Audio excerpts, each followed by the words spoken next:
Bonsoir à tous et bienvenue. Inimaginable, impensable, voire impossible, il y a encore 10 ans de cela. Et pourtant, le chef de l'État, Alassane Ouattara, et ses prédécesseurs, les présidents Laurent Gbagbo et Henri Konan Bédié, se sont rencontrés publiquement le 14 juillet dernier. Une autre rencontre était prévue le 7 août lors de la fête d'indépendance de la Côte d'Ivoire, mais elle n'a pas eu lieu. Pour rappel, ce sont les premières retrouvailles entre ces trois figures de la vie politique nationale depuis la crise post-électorale de 2010, dont le lourd bilan s'élève à 3000 morts. La Côte d'Ivoire va-t-elle enfin connaître une paix durable? C'est le sujet de ce numéro spécial de Ça fait l'actualité.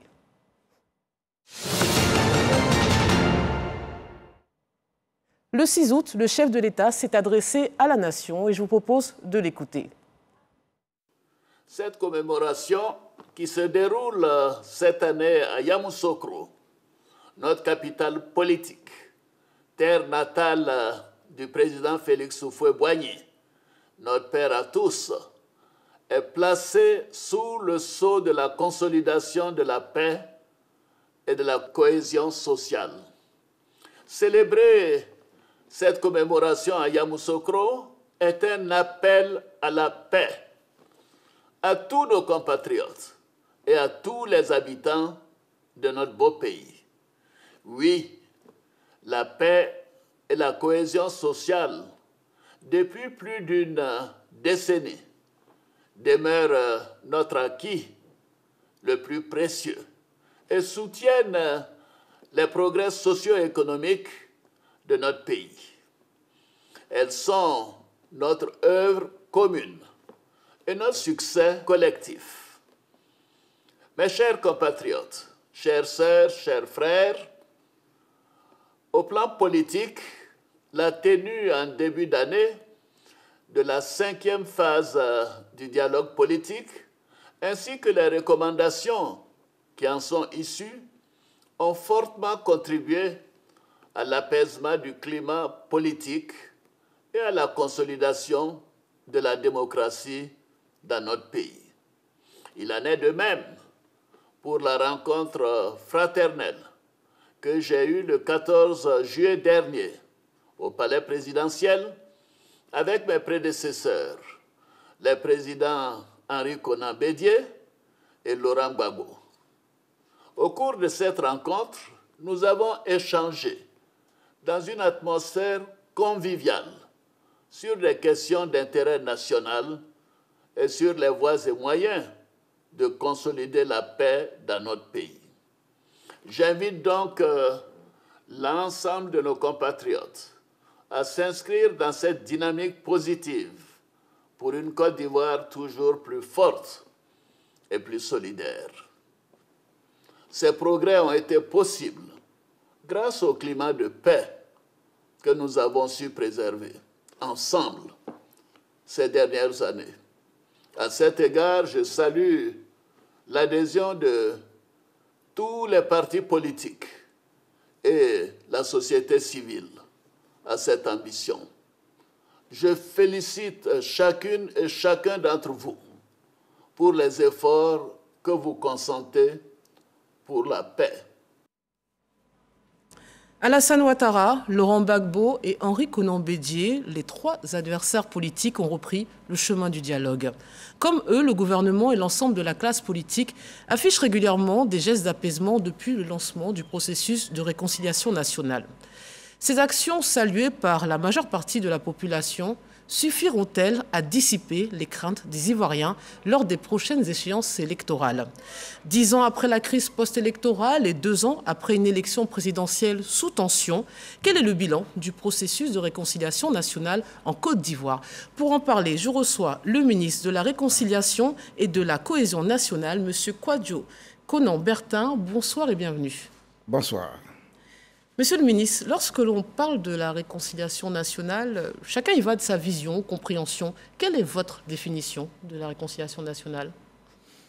Merci de nous donner l'occasion, justement, 2 jours après la célébration de la fête nationale de notre indépendance, de faire l'état des lieux, n'est-ce pas, sur le processus de réconciliation qui est en cours. Nous avons en commun un beau pays, la Côte d'Ivoire. Et tout le monde sait qui a été pendant longtemps un havre de paix, un pays de stabilité et qui a été pendant des décennies un modèle, d'abord en Afrique de l'Ouest et en Afrique tout court. Voyez-vous ce destin que le père de la nation a donné à ce pays, la Côte d'Ivoire, qui en a fait une terre d'accueil, terre d'espérance, un sol de brassage. Et donc, sur le sol ivoirien, vous avez tout. Hein, ils sont nombreux, qui sont venus d'ailleurs.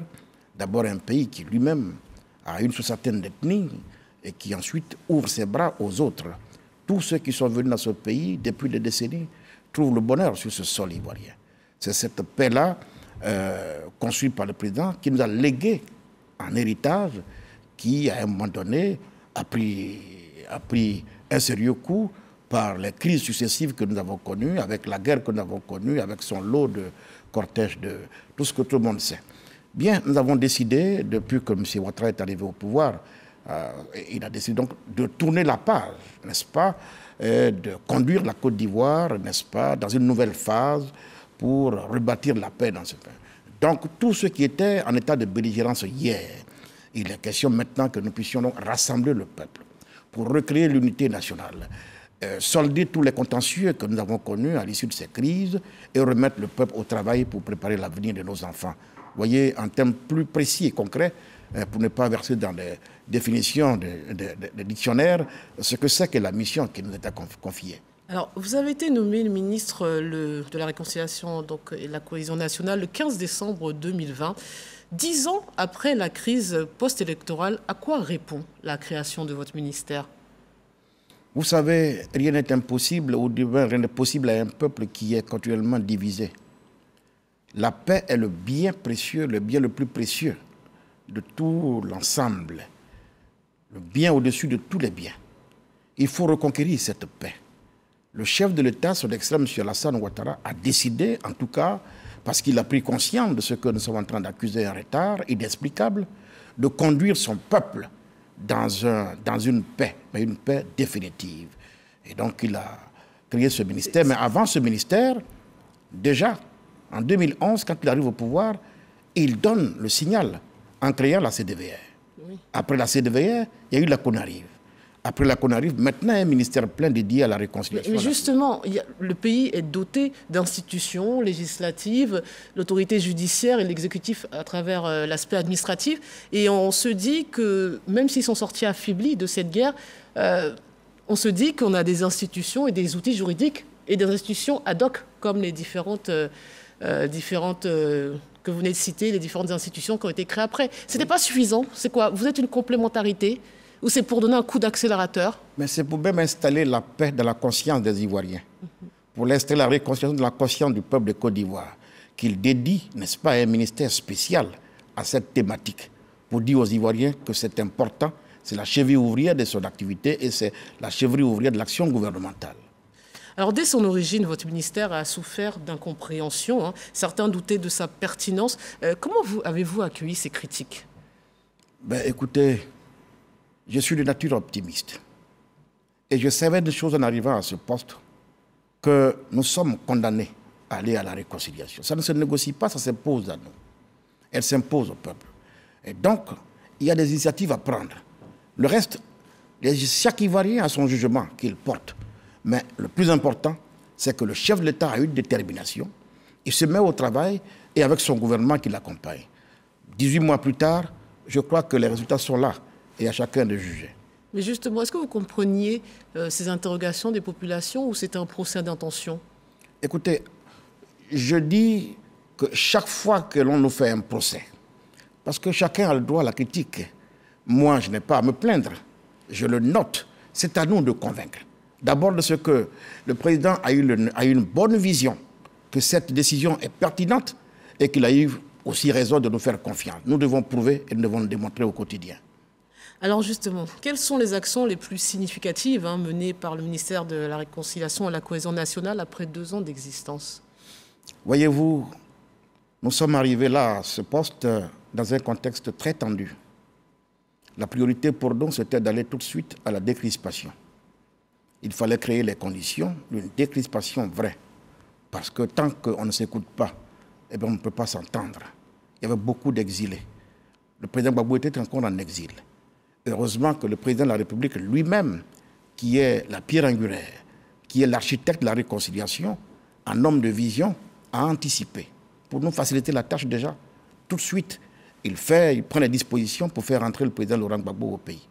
Tous ceux qui étaient donc en exil au Ghana, un peu partout, sont rentrés en cascade. Il prend des dispositions. Vous voulez dire que c'est grâce au chef de l'État que le président Gbagbo est rentré?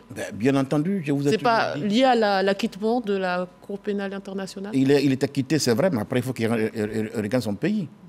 Ce retour ne se fait pas autrement que par la voie de la négociation, de la discussion avec les pouvoirs publics. N'oubliez pas qu'il fut un temps où le président Gbagbo et tout son camp ne reconnaissaient pas le pouvoir d'Abidjan. Il faut que ces choses-là soient clarifiées. Donc, une série de concertations, de discussions, d'entretiens ont eu lieu, à la suite desquels, eh bien, le président Gbagbo est rentré au pays dans des conditions que tout le monde sait. C'est à saluer, c'est un geste fort. Et pour certains, même, la réconciliation nationale était impossible sans le retour de Laurent Gbagbo en Côte d'Ivoire. Qu'en pensez-vous? Vous savez, c'est à deux qu'on fait la guerre. C'est à deux qu'on se bat. C'est donc à deux qu'on va à la paix, à la réconciliation. On connaît du moins tous les belligérants en partie. Donc si nous voulons d'un processus de réconciliation inclusif, alors dans ces conditions-là, on va identifier tous les belligérants et nous les connaissons. À ce moment-là, le chef de l'État, lui, affiche en premier lieu sa volonté d'aller à la paix. Et il tend la main aux autres. Chaque fois que les autres ont saisi la main tendue du président, vous avez vu le résultat. Le président Gbagbo a compris le message. Il saisit la main tendue de son frère, le président de la République, il rentre au pays. Après, vous voyez la suite, les deux se rencontrent. Ils parlent, même bien avant eux. Le président Bédié, sur place, entre lui et son jeune frère, le président de la République, c'était aussi tendu. Mais quand le président de la République lui tend la main, il saisit la main. Tous les deux se rencontrent. Après, ils se voient à trois. Mais le processus est engagé, nous avançons. Revenons-en aux actions menées par votre ministère depuis 2 ans. Vous parliez des exilés juste avant. Et bien sûr, nous avons travaillé aux côtés du chef de l'État à favoriser donc, le retour de ces milliers d'exilés. N'oubliez pas qu'ils étaient au départ plus de 300 000 Ivoiriens en exil. Aujourd'hui, sur les 300 000, près de 96% sont rentrés en Côte d'Ivoire. Le HCR est venu récemment retirer la Côte d'Ivoire, n'est-ce pas, des pays à risque et a mis fin, n'est-ce pas, au statut de réfugiés. Tout ça pour vous dire que les conditions de paix intérieure sont créées par le gouvernement, par le chef de l'État, qui nous fait croire, qui nous fait dire que la Côte d'Ivoire est un pays aujourd'hui où il fait bon vivre et que chaque citoyen peut venir au pays. Et ceux qui sont venus là, ils ont repris leurs activités, tout se passe bien. Pour ceux qui étaient à la fonction publique, la plupart, ils ont été rétablis. C'est un processus qui suit son cours. Bon, ceux qui sont venus, Laurent Gbagbo a créé un parti politique. Il exerce librement ce qu'il a à faire. Et son parti fonctionne. Bon, voilà, la Côte d'Ivoire se porte, je crois, relativement mieux qu'hier. Vous avez sillonné le pays, en tout cas, vous avez ciblé visiblement des endroits où il y a eu vraiment beaucoup de dégâts matériels et avant tout humains. Vous avez aussi parcouru la diaspora un peu partout. Lorsque vous rencontrez les Ivoiriens de l'extérieur et dans notre pays, qu'est-ce qu'ils vous disent? Quelles sont leurs attentes sur ce processus de réconciliation nationale? D'abord, vous devez savoir une chose. Nous sommes à la tête d'un ministère qui est le gardien de la paix et qui donc travaille à maintenir la cohésion sociale, pour ne pas dire à renforcer la cohésion sociale. C'est pour cela que partout où il y a des foyers de tension, nous sommes présents. Quand nous partons à Niélé et à Diawala, c'est parce que là-bas, il y avait un conflit entre nos parents de Niélé et de Diawala. Nous sommes restés avec eux pendant 3 jours pour essayer de parler aux uns et aux autres, afin qu'ils se mettent d'accord sur l'essentiel. Et tout le monde a vu ces images. C'est tous les jours que nous sommes à Diokoué. À Diokoué, pour ne pas dire dans le Guémon, dans le Cavalier, à l'ouest de la Côte d'Ivoire. Car n'oubliez pas que le ministère de la Réconciliation a 3 pans importants, 3 programmes. Après le programme de l'administration, vous avez donc la réconciliation, la cohésion, et nous avons le programme national de cohésion sociale, le PNCS. Donc c'est la branche de notre ministère qui est chargée de l'opérationnalisation, qui est à longueur de journée sur le terrain auprès des populations, pour agir efficacement à travers des AGR pour permettre aux parents justement de conjuguer leurs efforts ensemble et de fumer le calumet de la paix au quotidien sur le terrain. Oui, j'ai été à diaspora, j'ai été en France, j'ai été en Angleterre. Certainement que j'irai en Allemagne, que j'irai aussi aux États-Unis. Parce que vous savez, par le passé, l'Ivoirien ne quittait pas la Côte d'Ivoire. Il faisait tellement beau vivre ici que l'Ivoirien n'avait pas ne quittait pas son pays. Aujourd'hui, ils sont nombreux. Plus d'1 million d'Ivoiriens, ce n'est pas négligeable. La diaspora, c'est important. Et nous disons qu'il faut aussi que nous puissions les impliquer dans le processus qui est en cours au pays. Il faut leur expliquer, il faut les éclairer, les sensibiliser afin qu'ils y adhèrent.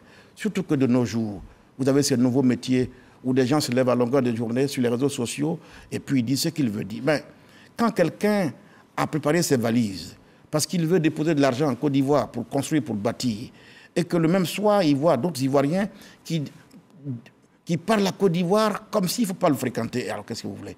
Je dis, à défaut de nous apporter un plus, il faut qu'il nous apporte au moins des vibrations positives. Mais la diaspora est importante parce qu'une fine, une des finalités aussi de la réconciliation, elle est économique. Vous savez ce que c'est. La Côte d'Ivoire, parce qu'elle se porte bien, elle doit attirer donc les bailleurs de fonds et nous avons besoin de mettre tout le monde à contribution. Vous savez, on a l'impression que vous nous disiez quelque part que certains membres de la diaspora ivoirienne à l'étranger enveniment les choses de l'extérieur par leurs propos sur les réseaux sociaux. Ce sont des choses que nous avons quand même constatées par endroits depuis quelque temps, à force de nous parler, à force de nous expliquer les uns avec les autres. Je crois que ça baisse en intensité et c'est cela qu'il faut noter. Il faut inviter tous les Ivoiriens à comprendre qu'on ne peut pas rester éternellement dans la belligérance. Il faut qu'à un moment donné, on se montre dans cette attitude aussi positive pour servir son pays et faire avancer la Côte d'Ivoire. Et chaque Ivoirien est appelé justement à jouer sa partition parce que la réconciliation, ce n'est pas le seul fait du chef de l'État. C'est l'affaire de tous les Ivoiriens. Et chacun doit s'investir, chacun doit s'impliquer et doit prendre sa part. On va s'intéresser aux nombreux gestes d'apaisement politique. Mais d'abord, j'aimerais qu'on écoute un extrait du discours du chef de l'État lors de son adresse à la nation. Il a fait des annonces importantes dans le cadre de la réconciliation nationale. Je vous propose de le réécouter. Dans le souci de renforcer davantage la cohésion sociale, j'ai signé un décret accordant la grâce présidentielle à M. Laurent Gbagbo, ancien président de la République. J'ai également demandé qu'il soit procédé au dégel de ses comptes et au paiement de ses arriérés de rente viagère. J'ai aussi signé un décret accordant la libération conditionnelle au contre-amiral Vagua Fossigno et au commandant Jean-Noël Abbaye, condamné pour des infractions liées à la crise post-électorale de 2010. Par ailleurs, j'ai procédé à la signature d'un décret accordant une grâce collective à environ 3000 de nos concitoyens condamnés pour des infractions mineures. Pour rappel, l'ancien président Laurent Gbagbo a été condamné par la justice ivoirienne, par contumace, à 20 ans de prison pour le braquage de la BCEAO. Déjà, qu'est-ce qui explique ou justifie la grâce présidentielle dans ce dossier? Écoutez, il faut que... Moi, j'étais à Yamoussoukro le 6 et 7 pour participer à cette fête, à cette cérémonie de l'indépendance de notre pays. D'abord, quand vous écoutez le président de la République, le choix de Yamoussoukro, ses premiers mots, il fait référence au président Félix Houphouët-Boigny. C'est la preuve que le chef de l'État est dans une dynamique de paix. Qui parle d'Houphouët parle de paix. Yamoussoukro, c'est la cité de la paix. Pourquoi a-t-il invité les Ivoiriens à cette célébration dans le village natal du président Félix Houphouët-Boigny? Sa volonté est manifeste et il est déterminé à conduire son peuple à la paix. Oui, il prend une mesure ou plusieurs mesures. Sur le front social, vous voyez, il apaise avec des mesures qui nous donnent à penser à une embellie sur le front social. Parce qu'en définitive, Houphouët le dit que ventre affamé n'a point d'oreille. Est-ce que mon message de réconciliation peut trouver un écho favorable auprès des personnes qui ont faim? Oui, parce que depuis quelque temps, il y a la paix, la stabilité. Notre croissance a pris du volume. Mais si la croissance prend du volume, il faut partager le fruit, n'est-ce pas, de la croissance équitablement. Mais ça ne veut pas dire que chaque matin, le président de la République sera à nos portes pour donner à chacun de quoi manger. Mais justement, en prenant ces mesures qui concernent, qui prennent en compte la quasi-totalité des fonctionnaires et qui pensent même à ceux qui travaillent dans le privé, il n'y a pas meilleure preuve de dire aux Ivoiriens que nous partageons le fruit équitablement entre chaque citoyen. J'entends bien, maintenant, mais voilà, le dossier... Oui, vous me parlez d'amnistie ou de grâce? Là, je parle de la grâce. Regardez très bien, le président, dans son discours, il fait preuve d'abord de beaucoup d'humilité. De beaucoup d'humilité. En même temps qu'il nous donne beaucoup de leçons dans l'exercice de la démocratie. Oui, un chef d'État a des prérogatives. Il a ce à quoi il a droit. Il a des limites, il ne peut pas tout faire. Eh bien, la grâce, c'est les prérogatives du chef de l'État. Et il a pris cette mesure parce que la Constitution l'autorise et c'est ce qu'il a fait. Et d'ailleurs, je peux vous dire, il y a un proverbe français qui dit « à cheval donné, on ne compte pas ses dents ». Alors, suite à cette annonce, il y a eu plusieurs réactions, notamment aujourd'hui. On va y revenir, mais d'abord, voici les réactions de personnalités politiques et de la société civile présentes lors de la célébration de l'indépendance. Et c'est signé Astou Touré Danogo. À mon humble avis, c'est un très bon départ. Maintenant, je crois que c'est une main tendue aux autres anciens présidents, puisqu'ils ont été les premiers à gérer la destinée de la Côte d'Ivoire. Ils doivent faire montre de personnes exemplaires. Ils doivent nous montrer un tableau réel. Ça doit faire un cas d'école, non seulement pour la Côte d'Ivoire, mais pour l'Afrique, parce que qui parle de la Côte d'Ivoire parle sincèrement de la paix du président Félix Houphouët-Boigny qui nous a enseigné. Donc pour moi, la suite est très bonne. Je ne dirais pas qu'elle sera bonne, mais elle est bonne parce que nous sommes vraiment sur la voie sur une très bonne voie. Nous avons été très heureux du discours du président de la République parce que ce discours cadre avec les recommandations du dialogue politique. Au dialogue politique, nous avons sollicité qu'il y ait encore plus dans les efforts pour ramener la paix, pour encore réconcilier les Ivoiriens. Avec la grâce qu'il a accordée au président Laurent Gbagbo, c'était un point fort du discours que nous avons souhaité au dialogue politique.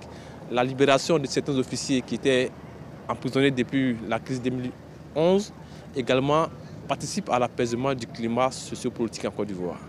Donc ce discours cadre même avec les recommandations du dialogue politique et je pense qu'il est en train de mettre en pratique les recommandations du dialogue politique, la 5 fois du dialogue politique. C'est une grande joie pour nous en tant qu'Ivoiriens parce que ce n'est pas évident. Et le président a démontré qu'il est un grand homme, un homme de paix, qui aime la paix, qui aime les Ivoiriens. Parce qu'en le faisant, il pense aussi à la population. C'est vrai, il n'est pas que le président du RHDP, il est aussi le président de toute la Côte d'Ivoire. Et le président a démontré que c'est vraiment une personne.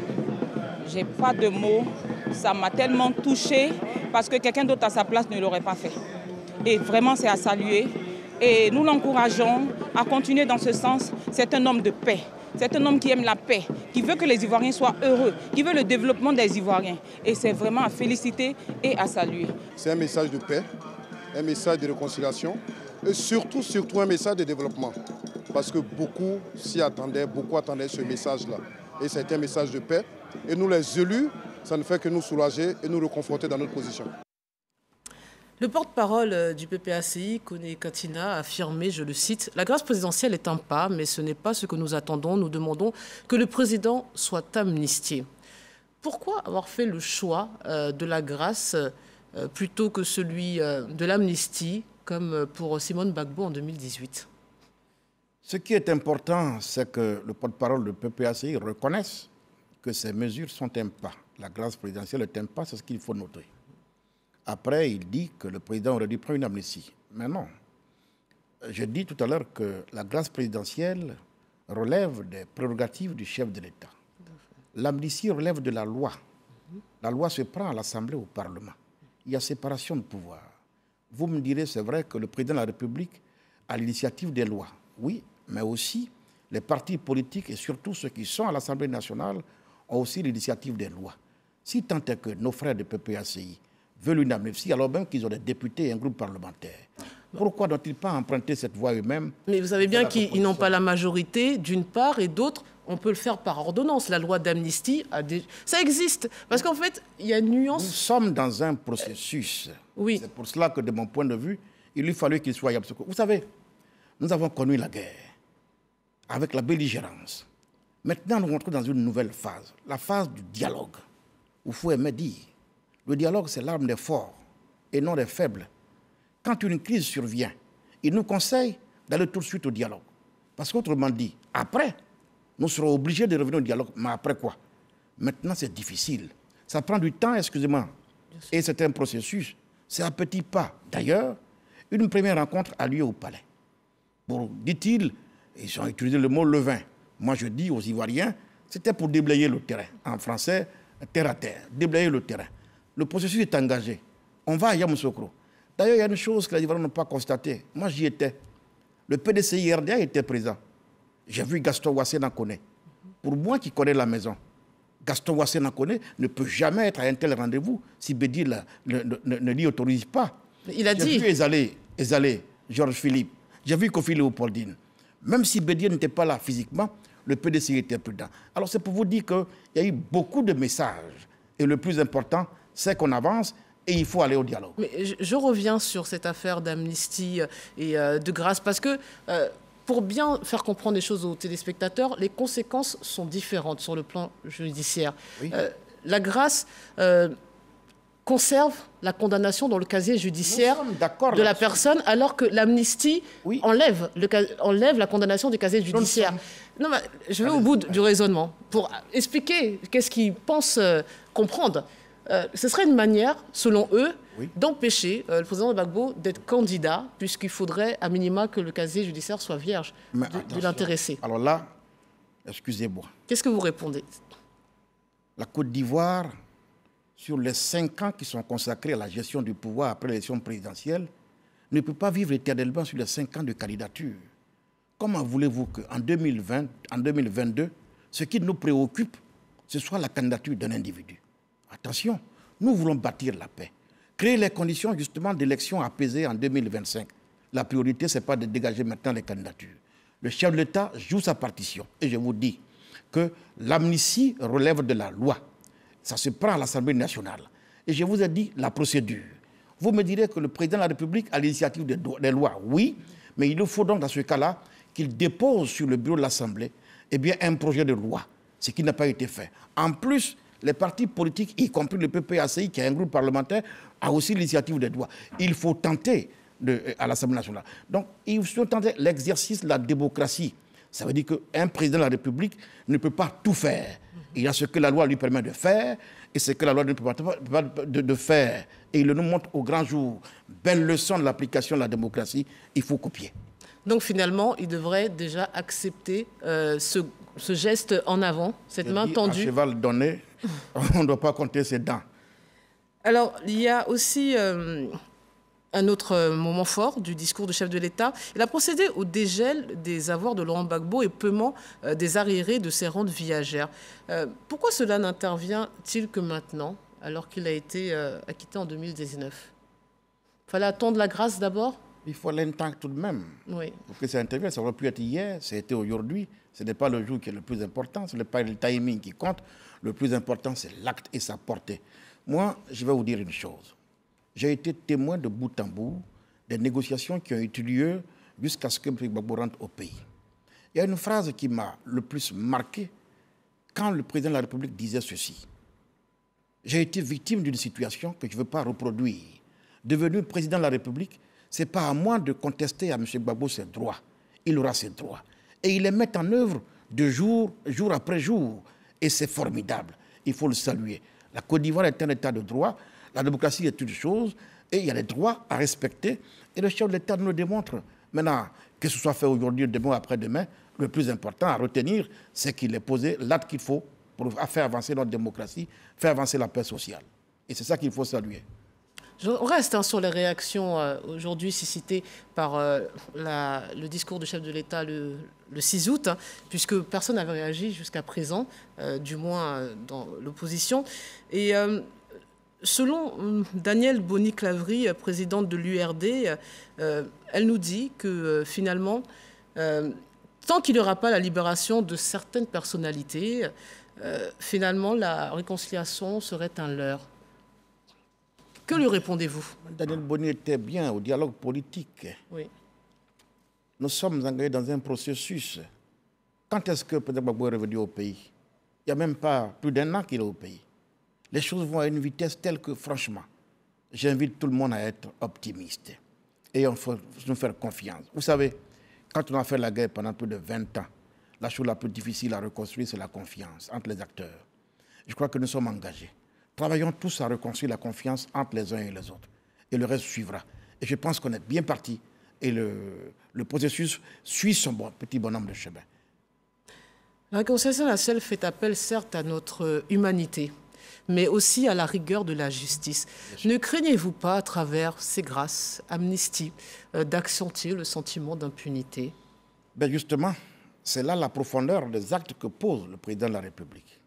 d'Houphouët-Boigny à Alassane Ouattara en passant par Bédié et Gbagbo, combien d'amnisties a-t-on donc pris dans ce pays? Et pourtant, alors il faut que l'on comprenne très bien. La Côte d'Ivoire restera un état de droit. Il ne peut pas régner dans un pays comme la Côte d'Ivoire, un état de droit, l'impunité. Quelles leçons donnent aux uns aux autres? Est-ce qu'on pense aux victimes? C'est pour cela qu'il faut que chacun comprenne ça très bien. Et suivez bien la démarche du président de la République. Parce que c'est de l'enseignement qu'il donne aux uns aux autres. Amnistie, oui, d'accord, mais qu'est-ce qu'on retient? Pour que demain ça se répète? C'est qu'on n'a rien compris. Mais il faut que chacun comprenne. Mais c'est peut-être ça aussi la question que je voulais poser tout à l'heure précédemment. Encore une fois, j'insiste sur le fait du casier judiciaire.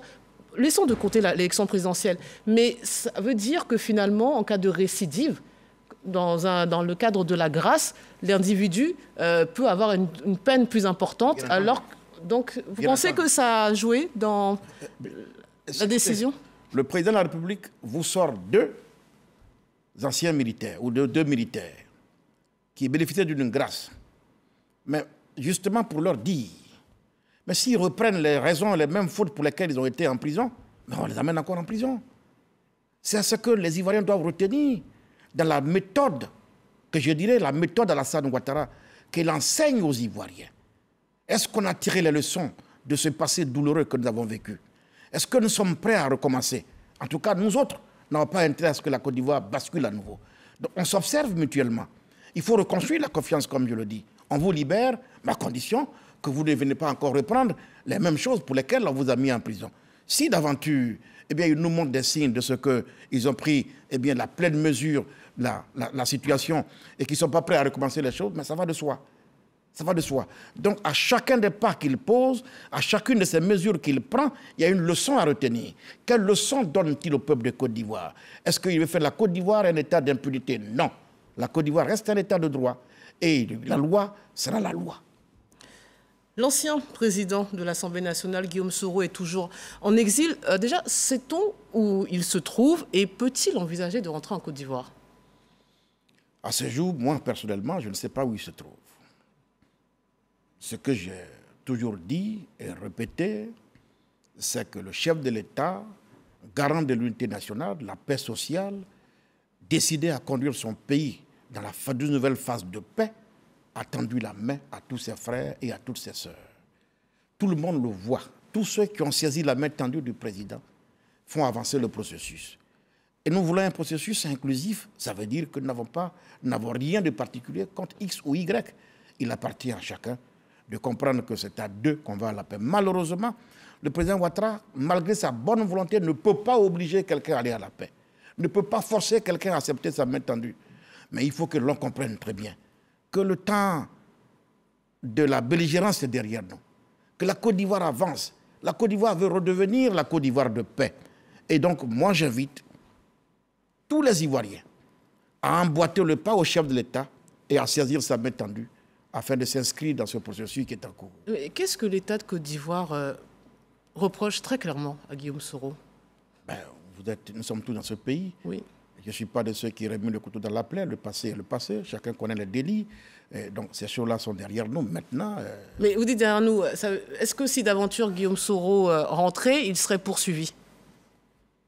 Puisque la Côte d'Ivoire reste un état de droit et que personne n'a intérêt à ce qu'on piétine la loi en Côte d'Ivoire ou la justice, évidemment... il va répondre de ses actes devant la justice. C'est ce que vous nous dites. Évidemment, ça dépend. Alors, Monsieur le ministre, vous avez récemment affirmé que Guillaume Soro devait prendre la main tendue par le président Ouattara. Quelles sont très concrètement les actions menées par le chef de l'État et le gouvernement à l'endroit de Guillaume Soro? J'ai inscrit, quand j'ai fait cette déclaration, j'ai inscrit ma déclaration ou ma démarche dans notre tradition africaine. Franchement, je le dis la main sur le cœur. Le frère Guillaume Soro, il sait que je ne serai jamais de ceux qui vont le haïr, parce que c'est un ami, c'est un frère. Le hasard de la vie nous a amenés tous à fréquenter l'université de Cocody. Je ne peux pas nier que nous nous connaissons, que ce soit lui ou Blé Goudé. Je dis, nous sommes en Afrique. En Afrique, il y a ce qu'on appelle le droit de naissance. Moi, je vais vous dire, pendant longtemps et depuis toujours, tout le monde considère en Côte d'Ivoire que je suis le fils d'Henri Konan Bédié. Pas parce qu'il m'a mis au monde. Vous me laissez terminer mon raison. Oui, bien sûr. Charles Blé Goudé comme l'enfant de Laurent Gbagbo. Guillaume Soro comme l'enfant d'Alassane Ouattara. Dites-moi dans quelle localité de la Côte d'Ivoire vous trouverez un village où un père et un fils sont en conflit et les villageois se réunissent dans un élan de sagesse et donnent raison au fils. J'ai dit non. S'il y a bien quelqu'un qui doit faire preuve d'humilité dans ce choc d'orgueil, c'est bien mon frère Guillaume Soro. Et je dis, il faut qu'il saisisse la main tendue de son père, le président Alassane Ouattara, puisque oui, je suis témoin, qu'au moins une fois, à moi, il a dit qu'Alassane est son père. Dans ces conditions, il faut qu'il fasse profil bas, qu'il saisisse la main tendue de son père, de son papa, et qu'il facilite la tâche à l'ensemble de la Côte d'Ivoire. Est-ce que donner un tel conseil à un frère, c'est mal agir? Non, ce n'était pas la question, mais vous me permettez d'aller sur la prochaine question, puisque dans la même intervention, effectivement, vous avez dit, j'invite Guillaume Soro à faire profil face à Alassane Ouattara, qui est son père. Même si c'est symbolique, pourquoi ce paternalisme? J'ai été clair. C'est ce que vous venez de dire, mais est-ce que j'ai inscrit ma démarche dans notre tradition africaine? C'est culturel? Est-ce que vous convenez avec moi? Bien sûr que nos cultures ici en Afrique ont des valeurs qu'il faut pouvoir promouvoir. Oui, je pense bien que nos cultures ont des valeurs. Quand leur sein se trouvent des mécanismes de règlement de conflits, il n'y a qu'à se référer à ces mécanismes. On ne complique pas suffisamment la vie. Je pense que nos cultures en Afrique ont des valeurs qu'elles peuvent donc nous enseigner et pour lesquelles on peut justement... Donc le dire sincèrement, c'est m'inscrire donc dans cette démarche. À votre décharge, Charles Blé Goudé, dont on va parler, nous a dit que le président Ouattara était son oncle et le président Gbagbo son père. Vraiment, la politique ivoirienne a besoin de ça. On a l'impression que quand même une sorte d'infantilisation des personnalités politiques ou des populations avec ces qualificatifs. Non, de temps en temps, il faut mettre un brin d'humour. Oui? Oui, un brin d'humour, c'est comme ça qu'il faut comprendre les choses. Et puis après, je pense que ça a quand même du sens. C'est pas moi. C'est affectif, mais... Tout à l'heure, je vous l'ai dit, que pendant longtemps, les Ivoiriens nous ont pris, moi, pour fils d'Henri Konan Bédié, et nous continuons de nous prendre comme tels, Blé Goudé, le fils de Laurent Gbagbo, Soro Guillaume, le fils de Alassane Ouattara, et ce n'est pas si mauvais que ça, et personne ne s'en plaint. Personne ne s'en plaint. Si vous le dites. L'ancien ministre Charles Blé Goudé s'est vu délivrer son passeport le 30 mai 2022. Déjà, pourquoi cela a mis autant de temps comparé, bon, comparaison n'est pas raison, mais comparé peut-être au cas de l'ancien président Gbagbo? Ce n'est pas deux cas comparables. Oui. L'un était ancien président, l'autre était simple compagnon de lutte, le président Laurent Gbagbo, encore que, voilà, vous savez très bien. Et donc, ce n'est pas des choses à comparer.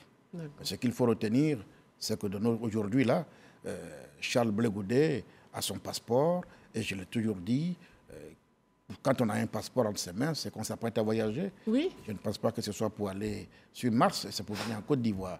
Et donc la question du timing, pour moi, c'est un détail qui n'est plus important. Je veux dire que ça dépend de lui, ce n'est pas à cause de... Ça dépend de lui. Ça dépend d'un ensemble de choses, de climat intérieur en Côte d'Ivoire, voilà, qu'il faut mettre en place. Et les choses se passent très bien. Est-ce que les gens ont fait attention au fait que le chef de l'État était-il obligé d'envoyer son chef de cabinet porter un message à Charles Blé Goudé? Non. C'est le respect. Malgré l'âge, malgré les fonctions qu'il occupe, le respect de l'autre, la considération de l'autre. Il dépêche expressement son chef de cabinet pour passer ce message. C'est une marque de respect. Après, lui-même, Blé Goudé reconnaît l'élégance avec laquelle il obtient son passeport. Après, la suite, mais regardez, attendez, et vous verrez des bonnes choses se profiler à l'horizon, bien entendu. En fait, pourquoi ces questions sont importantes? C'est parce que vraiment on essaie de dire tout ce que pense tout le monde, tout ce que dit tout le monde tout bas. Et l'idée, c'est de dissiper toutes ces zones d'ombre parce qu'elles prêtent à confusion, elles n'aident pas. Non, je comprends les Ivoiriens. Il y a sous peu, ils n'étaient pas intéressés par la réconciliation. Et subitement, ils se montrent plus pressés que le processus lui-même. Je leur demande de ne pas être si pressés que ça. C'est un processus qui a débuté, qui suit son cours. Allons doucement, mais allons sûrement. Et les choses se mettent en place. Parce que l'objectif visé par le président de la République, c'est qu'in fine, au bout de tout ça, on ne retombe pas dans les travers d'hier. Donc chaque pas est calculé. Tout est minutieusement préparé pour que justement, nous allions vraiment à bon port. Chef de l'État et ses prédécesseurs se sont rencontrés le 14 juillet dernier. Quelle sera la portée de cette rencontre historique sur la vie politique nationale? Vous avez pu le constater. Ça a vraiment décrispé l'atmosphère. Tout le monde est désormais détendu. Mais je vous ai dit, le plus important maintenant, c'est de reconstruire la confiance entre ces trois grands acteurs majeurs. Oui, et le processus se met en place, mais tout doucement. Moi, je le crois. Alors, nous y avons cru, nous autres, et croyez-moi, le ministre de la Réconciliation que je suis, je me suis senti vraiment soulagé, dégagé d'un poids ce jour-là, parce que jusque-là, c'était impensable. Mais pour dire quoi? Je l'ai souvent dit, ce pays-là, on a dit d'Houphouët qu'il était un génie. Mais ce génie d'Houphouët, il a communiqué à tout son peuple. En chaque Ivoirien se trouve ce génie. Ce génie peut dormir à un moment donné, mais quand il fait jour, comme c'est le cas en ce moment-là, la Côte d'Ivoire va étonner le monde. Nous étions à Yamoussoukro hier. J'ai assisté à une fête, mais en réalité, on peut la résumer en ceci, c'était la renaissance de la Côte d'Ivoire. La Côte d'Ivoire renaît dans sa splendeur, dans sa grandeur. Elle va étonner encore le monde. Vous parlez de la fête de l'indépendance et c'est vrai qu'Alassane Ouattara, Laurent Gbagbo et Konan Bédié devaient être à nouveau réunis ce 7 août. Et ça n'a pas été le cas. Chacun a donné une raison pour son absence. Déjà, est-ce que vous le regrettez et qu'est-ce que vous dites aux explications données par les uns et les autres? Ça n'a été qu'un premier rendez-vous. Les Ivoiriens voulaient voir ce trio. Ce trio ce jour-là. Bon, ça n'a pas eu lieu ce jour-là, mais c'est Dieu qui a le temps, le timing des choses. Peut-être que Dieu ne l'avait pas disposé ainsi, mais ils ont si bien commencé. Moi, je reste optimiste et convaincu qu'ils offriront de belles perspectives, de belles choses aux Ivoiriens, parce que la chance que nous avons, quand ils se rencontrent pour la première fois, ils donnent la parole au Benjamin. Mais c'est qui le Benjamin, Laurent Gbagbo? Quel âge a-t-il pour être Benjamin? 77 ans. Oui, il y a Charles Konambani, paix à son âme, qui m'a enseigné ce que c'est que le temps qui reste. Le temps qui reste. Quand vous avez vécu jusqu'à 75, 77, 78 ans, 80, 85 ans, vous savez très bien que chaque jour que Dieu fait, eh bien, vous approchez vers la tombe. Dans ce temps qui vous reste là, qu'est-ce que vous faites? Vous l'utilisez pour quoi? Pour faire du bien ou pour faire du mal? Vous voulez dire que nous avons la chance d'avoir nos trois aînés.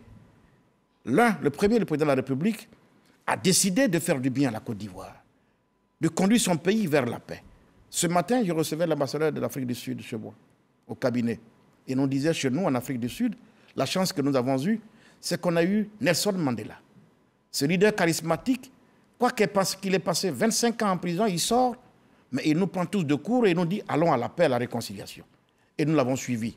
Aujourd'hui, j'ai dit aux Ivoiriens, ils ont la chance d'avoir un leader charismatique, Alassane Ouattara, qui les invite à aller à la paix, comme les Sud-Africains ont suivi Nelson Mandela. Eh bien, suivons le président de la République dans cette voie de la paix, sans hésiter. Je rappelle quand même qu'il y a eu 3000 morts en 2010 et 85 morts en 2020. Quelle est la place accordée aux victimes des violences électorales dans ce processus de réconciliation? 3000 morts, c'est notre histoire. Et nous n'avons pas intérêt à fermer les yeux sur notre histoire. C'est notre histoire et nous devons l'assumer. Mais après, la vie ne s'arrête pas aux 3000 morts, malheureusement ou heureusement. Il y a eu des survivants. Et ces survivants-là ont besoin de construire l'avenir de la Côte d'Ivoire. C'est pourquoi le président de la République a fait le choix du pardon. Oui, nous savons très bien qu'au sortir de la crise, il y a eu des victimes. Mais dans l'urgence, l'État de Côte d'Ivoire a fait quoi? Nous avons regardé, parce qu'il y a eu beaucoup de traumatismes, au plan matériel, au plan physique, au plan moral. Dans l'urgence, l'État a apporté sa compassion pour soulager les familles qui ont perdu des vies, qui ont perdu quand même des parents et tout ça. Après, nous avons initié beaucoup de choses. Beaucoup a été fait à travers le programme social du gouvernement PS-Gouv 1, PS-Gouv 2. Nous avons apporté beaucoup de solutions. Il reste encore beaucoup de choses à faire. Et je l'ai dit, n'est-ce pas, aux victimes, qui ne seront jamais sacrifiées sur l'autel de la réconciliation. Mais en même temps, chacun le sait, c'est des victimes, oui, mais malheureusement ou heureusement, quand le président devient président de la République, il devient le président de l'ensemble des Ivoiriens, y compris de ses bourreaux d'hier. Et le président a fait le choix de conduire son peuple à la paix, à la réconciliation. Alors, ça ne veut pas dire qu'il passe par perte et profit ce qu'on a vécu, qu'il s'en fout des victimes. Bien au contraire, il a beaucoup fait. Il continue de penser à faire beaucoup. Nous travaillons à cela au ministère de la Réconciliation et de la Cohésion pour adresser justement ces choses-là, regarder comment on apporte du soutien pour la suite. D'ailleurs, je peux envisager cela. Nous avons ces derniers temps été aux côtés de ceux des Ivoiriens qui étaient en exil pendant 10 ans et qui sont rentrés en cascade. Nous serons bientôt avec les victimes pour leur dire, c'est vrai, nous allons au pardon. Mais eux doivent accompagner le président dans ce processus du pardon, l'aider à pardonner, avoir la force nécessaire pour qu'ils puissent conduire, accompagner leur leader, justement parce qu'il est éclairé sur la voie donc de la paix, parce que malheureusement ou heureusement pour nous, plus rien n'est possible à la Côte d'Ivoire si on n'a pas la paix. Et nous voulons rebâtir ce pays. On nous reste une dizaine de minutes, Monsieur le ministre, et j'aimerais bien qu'on aborde l'élection présidentielle 2025. Mais avant, juste avant, parce que ça y participe certainement, le dialogue politique à l'initiative du gouvernement qui a réuni les acteurs politiques et la société civile aboutit à un consensus. Que doit-on retenir de ce dialogue politique avant 2025 ? Mais c'est les recommandations que le président de la République met en œuvre là. Le dialogue politique a recommandé la rencontre des 3 grands. Oui. Elle a lieu. Le dialogue politique a recommandé que soit délivré à Charles Blé Goudé son passeport. Ça a été fait. Le dialogue politique a recommandé que désormais, qu'on n'ait plus recours à la violence pour faire de la politique. Nous, ministère de la Réconciliation, c'est notre combat. Nous allons faire en sorte que, alors qu'on a même constaté que la violence a beaucoup reculé, et parce qu'après la mort du président Oufoué, c'est la première fois tout de même qu'on organise des élections législatives, mais vraiment inclusives, avec la participation de tout le monde, qui donne un résultat que tout le monde sait aujourd'hui à l'Assemblée nationale, qui est aujourd'hui le creuset de l'expression de notre démocratie. Tout le monde y est aujourd'hui. On a fait de pas. Notre démocratie se bonifie à longueur de journée. Elle devient même exemplaire. Donc nous devons faire en sorte que nous puissions conserver cette exemplarité et préparer des élections municipales et régionales de façon apaisée, pour que nous ne puissions pas mentir encore à ceux qui croient à la Côte d'Ivoire. Parce que, je veux dire, le premier texte qui nous attend, ce sont les élections municipales et législatives. Et puis on va clôturer tout ça en 2025 avec une élection présidentielle, grandeur nature, dans des conditions apaisées, parce que nous aurons fait le choix de la démocratie pour promouvoir ses valeurs et que chaque Ivoirien doit comprendre que désormais, on doit privilégier le bulletin de vote en lieu et place de la violence. Vous êtes confiant quant au déroulé de ces 2 scrutins en 2023 et 2025 ? Est-ce qu'on a le choix ? Non, pas le choix si nous voulons faire avancer ce pays. N'oublions pas que nos dévanciers l'ont dit, c'est un enseignement. Eh bien, chaque génération doit avoir le souci de léguer aux plus jeunes plus qu'elle n'a obtenu de ses anciens.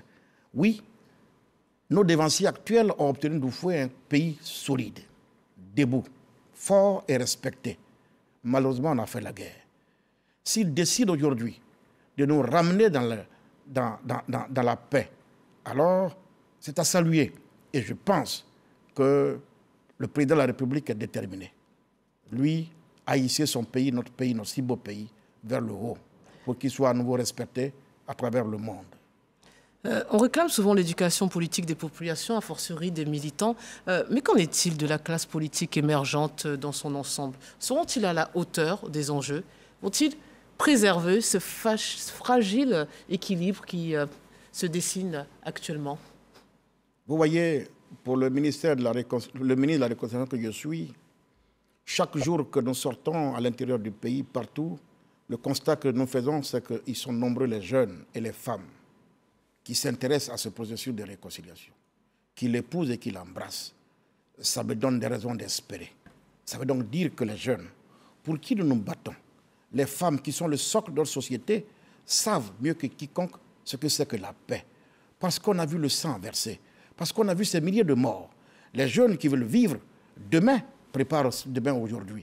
Ils sont nombreux dans tous les espaces de paix et de réconciliation. C'est la preuve qu'il faut être optimiste de ce que demain, ils feront mieux, sans doute, que les autres, que leurs dévanciers. Mais même si c'est vrai qu'on reproche presque tous les maux de la terre au président Alassane Ouattara, à l'ancien président Laurent Gbagbo, ainsi que Henri Konan Bédié, mais quand on reprend leur parcours politique, on se rend compte que quand même il y avait des convictions, de l'idéologie, des combats à tort ou raison. Est-ce le cas de la classe politique qui les suit? Mais la classe politique qui les suit doit hériter de quelque chose d'eux. Et si vous dites que dans leur cursus, dans leur parcours, vous avez observé de la conviction, c'est cette conviction qu'ils doivent léguer à ceux qui les suivent. Mais nous refusons qu'ils nous lèguent la discorde. Nous refusons qu'ils nous lèguent la guerre.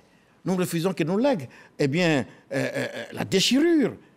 Et ils ont si bien compris qu'ils nous donnent le chemin de ce qu'il faut ressouder le tissu social. Il faut aller à la paix. Et je crois que c'est ce qu'ils vont léguer. Et donc, à nous de nous montrer dignes de cet héritage qu'ils préparent pour les futures générations.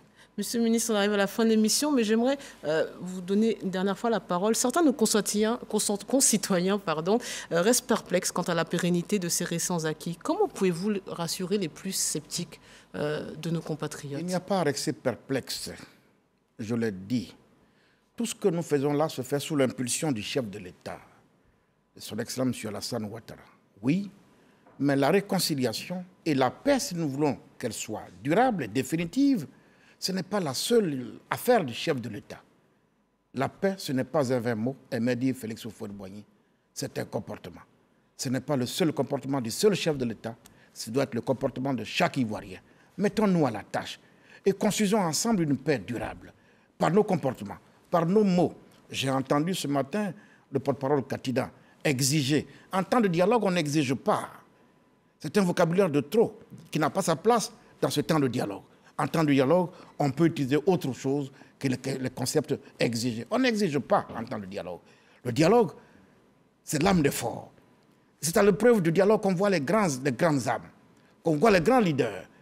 Si on a été grand dans la guerre, montrons-nous grands aussi en temps de paix et en temps de dialogue. Et c'est possible.